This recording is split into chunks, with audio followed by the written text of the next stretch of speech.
What's up, guys? I wanted to talk to you today a little bit about using your unfair advantage. So what do I mean when I say your unfair advantage? Well, it's very easy to look at life and see the ways that you were dealt a bad hand. So it's easy to say you were born into a poor family or a bad neighborhood or anything like that. It's very easy to do that. It's far more difficult to, and this is especially true when you are dealing with these things. And these things, by the way, are very real.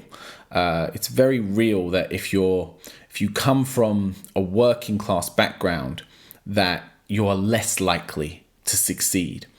And it's not because you're lazy or anything like that. You're not naturally been given the opportunities that other people have done.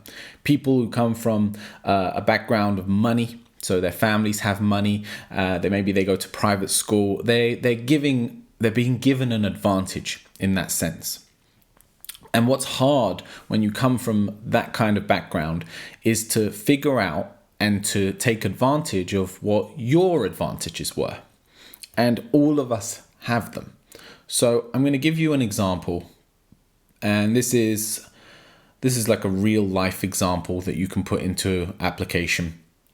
I'm a huge fan of the UFC, Ultimate Fighting Championships. I'm a martial artist myself.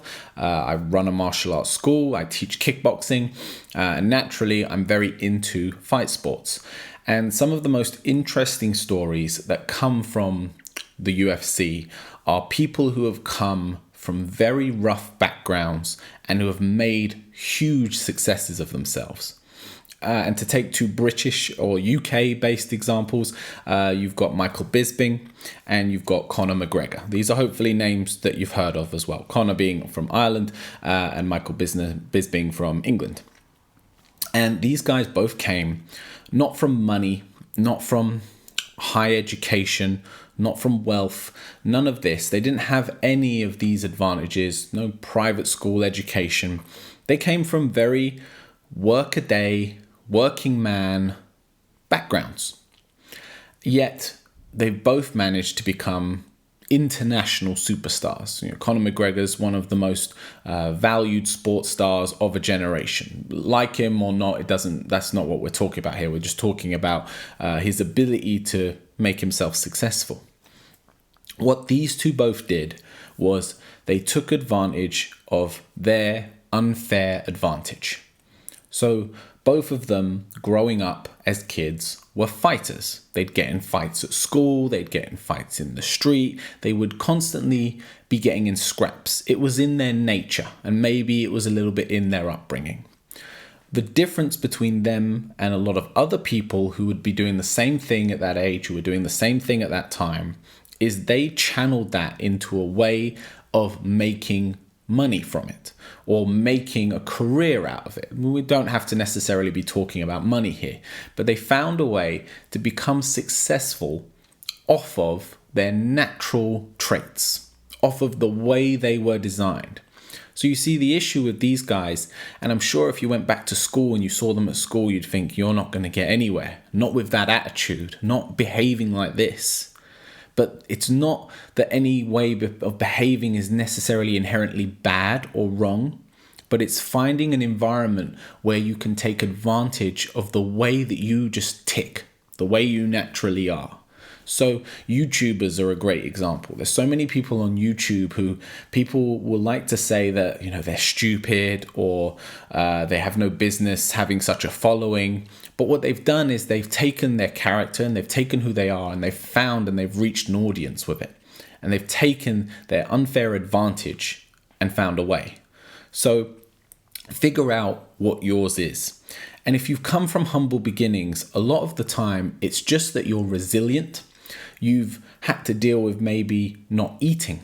You've had to deal with Christmases and birthdays where you don't get any gifts. You might have had to look after your siblings at an age where you were probably a little bit too young to be doing so.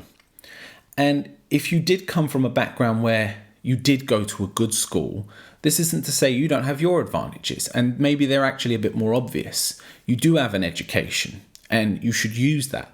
And maybe you do have access to a bit of money, and there's nothing wrong with using it if you've got access to it, because everyone's got their own advantages. Everyone's got their own little thing that helps them to get going and gets them going along the way. A slightly more nuanced example might be that you're the kind of person who's very outspoken. You're good at talking. I like to think that I'm pretty comfortable talking, which is why I use my unfair advantage to make videos like this, because I have no issue sitting in front of a camera and talking to it. Whereas I know a lot of people who could never do it. They don't feel comfortable with it. It's not in them. Now, yes, they could train themselves to do it. They could build up confidence over time, but it's not in their nature. Okay. But there's certain things in theirs that's certainly not present in mine. So it's figuring out what it is that you have, and you have to try to shift your perspective on it, because a lot of the time people will tell you, society will tell you that that thing about you is negative, that it's wrong, that you're stupid, that you're incapable. But it's not that you're incapable, it's that you're differently abled. There are things you can do that others can't. There are things that are special about you that are not about other people. And we all need to find what that little bit of special is and find a way of making it work for ourselves. So next time you're journaling, meditating, taking some time for yourself, take a moment to figure out what your unfair advantage is and how you can capitalize on it for future success. And as always, take care of yourself.